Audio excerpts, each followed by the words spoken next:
John Ourand, Sports Business Journal, a Sports Business Journal reporter, and has been there with sports business since 2006. And John, I wanted to have you on because we're in uncharted territory here with these leagues hitting the pause button here. But when you start to look at this, the trickle down with people who work at the stadiums and jerseys and concessions. I mean, there's so much of an impact that how do you quantify the impact that this is going to have on the sports world?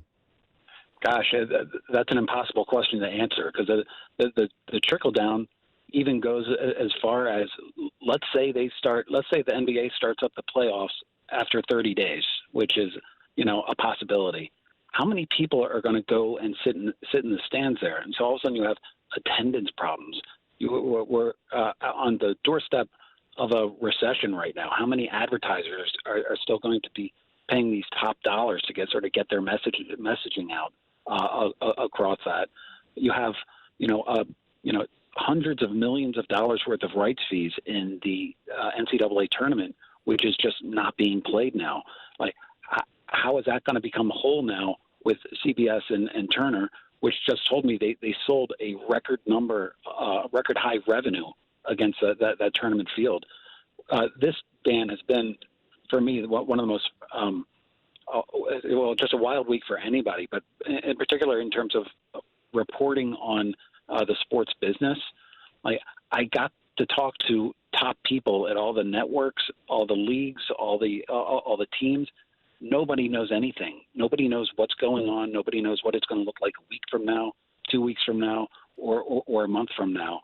And everybody's just sort of like, it's just like, it's not even a holding pattern. Things change just so quickly, and they're just trying to react more than plan out. And you also have the NCAA tournament, of course, that was canceled. But I was wondering, the amount of money that's made there, what happens with that money, or who is going to pay the price of not having that money come from March Madness with schools? In terms of right now, the networks, as you know, pay the NCAA, and so that those two are going to have to get together and figure out, because the NCAA promised a tournament.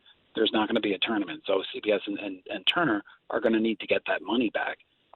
It's almost certain that there's not going to be a rebate to where the NCAA is going to cut a check to them, but they're going to have to sort of make good elsewhere, maybe increase the deal going forward. And what's going to end up happening there is that the schools aren't going to get as much money because it's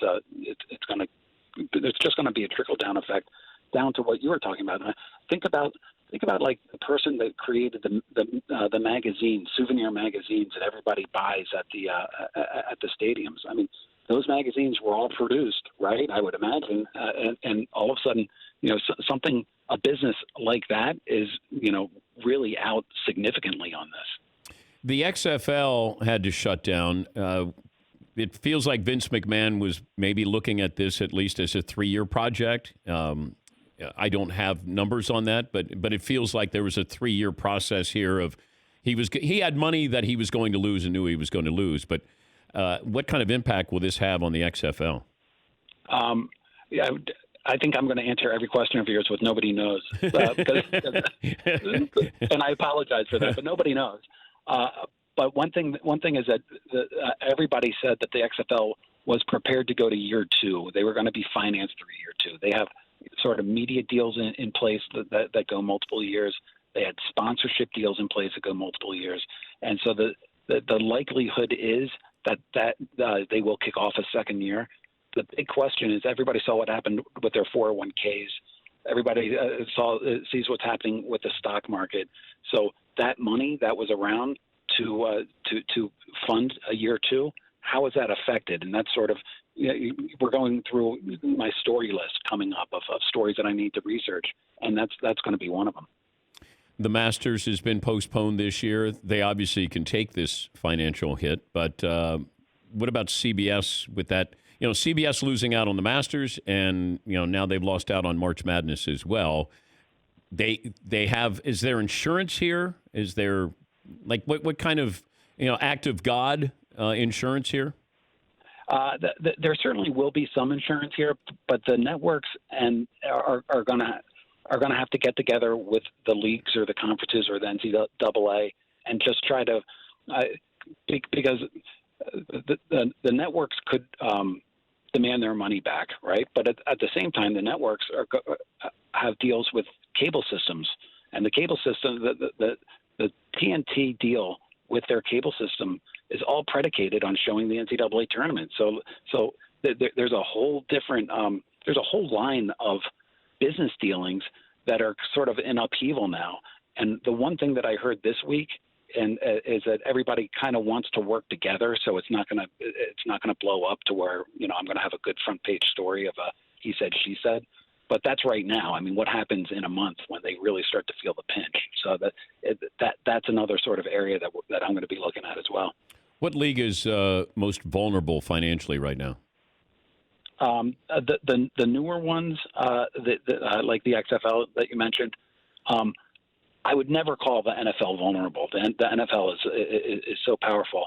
But one thing you have to look at is that they were right on the cusp of starting a media rights negotiation that was going to bring in 60 to 70% more in revenue from the networks.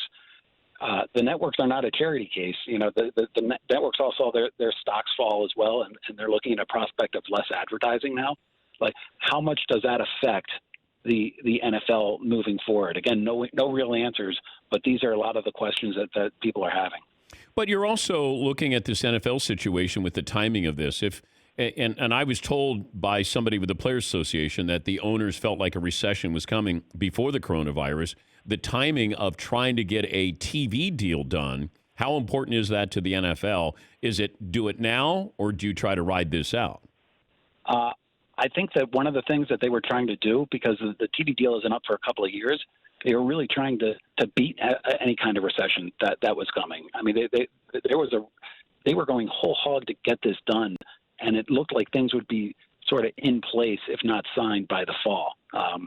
And now, I don't know anything, but my speculation is that this could then be pushed back another year or so, just to let everybody get their footing again. And then I look at the NBA with at least a month off, and then you look at the fallout from what happened with Daryl Morey's comments about China. It's been a costly year for the NBA. Yeah, and what if they don't play? They don't have playoffs, because right now a lot of these deals that the leagues have with the networks, Dan, are predicated on a number of games or a number of hours that have been shown, and almost certainly, I don't know that the NHL and the NBA through the regular season have met that number of hours. So they're okay right now in terms of their contract. There's and triggering clauses, but the playoffs are coming. If they don't play the playoffs, that is a huge ding. I mean, that's something that they're going to try to stay away from. But if you saw Adam Silver's comments yesterday on TNT, like he said, 30 days or more or less. Like everybody's waiting to see what everything's going to look like in 30 days. So the idea that it's going to be a rigid 30 days is fanciful right now. John, great to talk to you. Hope you have a great weekend, safe weekend, and thanks for joining us. I wish I could be more optimistic, Dan. I apologize for that. That's not your fault. Thank you, John. John Ourand of the Sports Business Journal.